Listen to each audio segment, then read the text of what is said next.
Assalamualaikum warahmatullahi wabarakatuh. Saudara Ustadz Farhan, Anda berbicara tentang agama, tetapi Anda sering bohong. Kalau Anda salah, saya maafkan. Tapi kalau bohong, Anda tidak bisa mewakili agama Islam ini. Anda berbicara masalah niat. Anda berbicara masalah sampainya dan tidak sampainya bacaan kepada ahli kubur.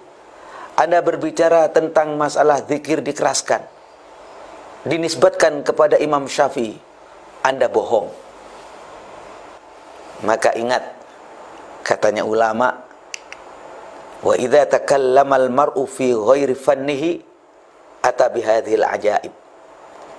Kalau ada seseorang berbicara bukan bidangnya, Anda nggak mengerti soal Syafi'i dan Syafi'iyah, maka yang terjadi adalah ungkapan Anda itu aneh,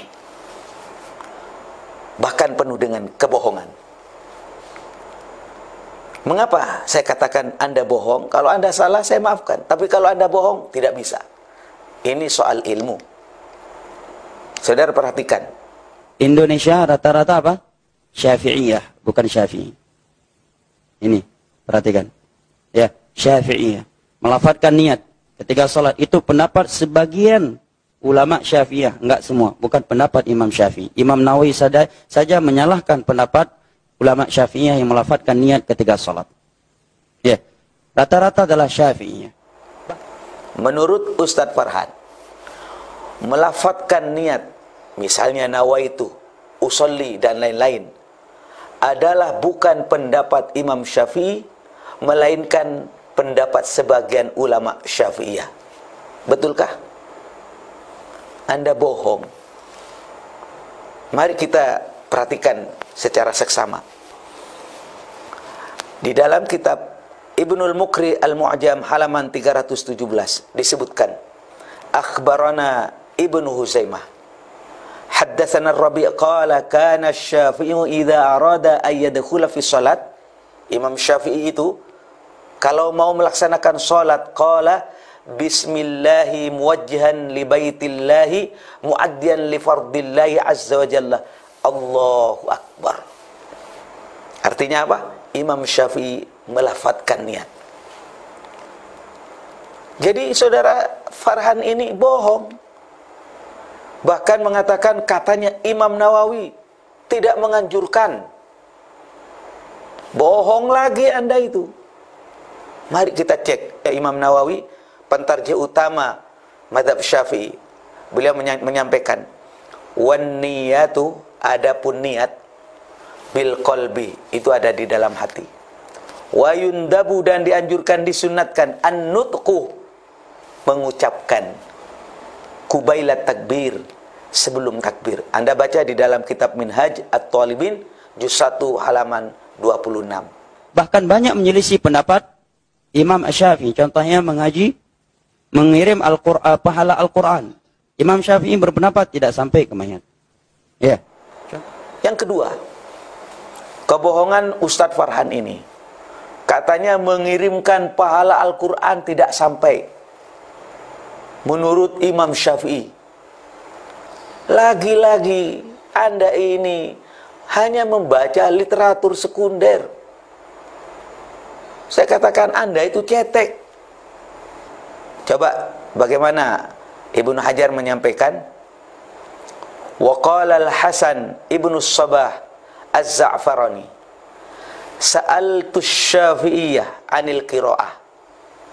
Saya bertanya kepada Imam Syafi'i anil qiraah, bagaimana membaca Quran indal qabri, di samping kuburan. Faqala, Imam Syafi'i menjawab, la ba'sa biha. Catat ini, la ba'sa biha, tidak apa-apa. Anda mengatakan Imam Syafi'i melarang. Tidak.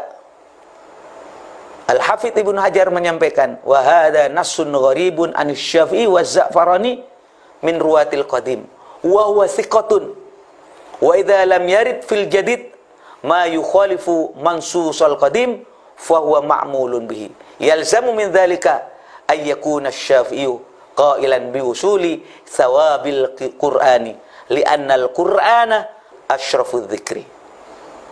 Jadi kesimpulannya bahwa riwayat yang disampaikan oleh Imam Az-Za'farani ini adalah riwayat yang thiqah dan pendapatnya bisa diikuti.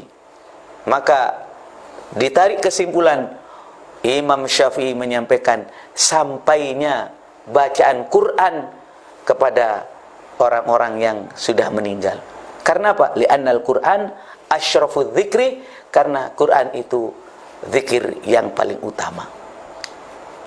Anda Ustaz Farhan bohong lagi. Katanya Imam Syafi'i tidak menyampaikan demikian, bahkan melarang. Jadi dalam masalah mengirim pahala Al-Quran tidak sampai, menurut Imam Syafi'i, Ustaz Farhan ini bohong lagi. Contohnya apa? Zikir setelah sholat 5 waktu. Imam Syafi'i dengan tegas dalam kitabnya Al-Um, zikir setelah sholat 5 waktu. Dengan konteks zikir yang telah dibacakan oleh Nabi, itu tidak boleh keras. Cukup dia sendiri yang mendengarnya. Andai kata dia ingin mengeraskan, maka boleh dengan syarat tujuannya agar jamaahnya menghafalnya. Jika jamaahnya belum tahu konteks zikir setelah sholat 5 waktu. Setelah mereka menghafal, mengetahui, maka dia tidak melakukannya lagi. Sebagaimana Nabi melakukannya di awal Islam. Yang nomor 3, saudara-saudara sekalian, bagaimana Ustadz ini menyampaikan bahwa zikir setelah sholat itu tidak dianjurkan, dan itu bukan pendapat Imam Syafi'i. Anda bohong lagi. Coba kita baca bersama-sama kitab Al-Um halaman 150. Ternyata di sana disebutkan wa hadza minal mubah lil imam wa ghairil ma'mum qala Syafi'i. Imam Syafi'i menyampaikan ini adalah sesuatu yang boleh bagi imam atau selain makmum. Beliau menyampaikan wa qala wa ayyu imamin dzakarallah. Kalau ada imam berzikir kepada Allah dengan apa yang sudah saya jelaskan, jahran au sirran, dikeraskan maupun dilirihkan, au bigorihi fahsanun, maka baik. Imam Syafi'i tidak melarang. Beliau mengatakan fahasanun. Sedangkan Ustadz Farhan ini ngomong dilarang katanya. Imam Syafi'i melarang. Nggak ada kalimat melarang. Beliau menyampaikan fahasanun. Mau dikeraskan, mau dilirikkan, sama-sama baik. Apalagi saudara-saudara sekalian, kalau kita ingin membaca lebih jelas lagi, zikir setelah sholat itu, misalnya di dalam kitab Syarh Al-Mishkatul Al-Masabih, juz 3 halaman 315, disebutkan, hadza dalilun lima qalahu ba'du salaf, innahu yustahabbu raf'us sauti bit takbir wa dzikri aqibal maktubah. Ini adalah dalil yang disampaikan oleh para ulama salaf. Sesungguhnya disunnatkan mengeraskan suara dengan bacaan takbir, dengan bacaan zikir setelah melaksanakan sholat. Maka saudara-saudara sekalian, sekali lagi, kalau sudah bohong 3 kali dan itu serius, Anda mengutip dan mewakili Imam Syafi'i katanya, kebohongan Anda itu berbahaya atas nama agama ini. Saya tidak akan menanggapi yang lain, karena Anda telah berbohong dengan nyata. Tolong belajar lagi dengan seksama. Assalamualaikum warahmatullahi wabarakatuh.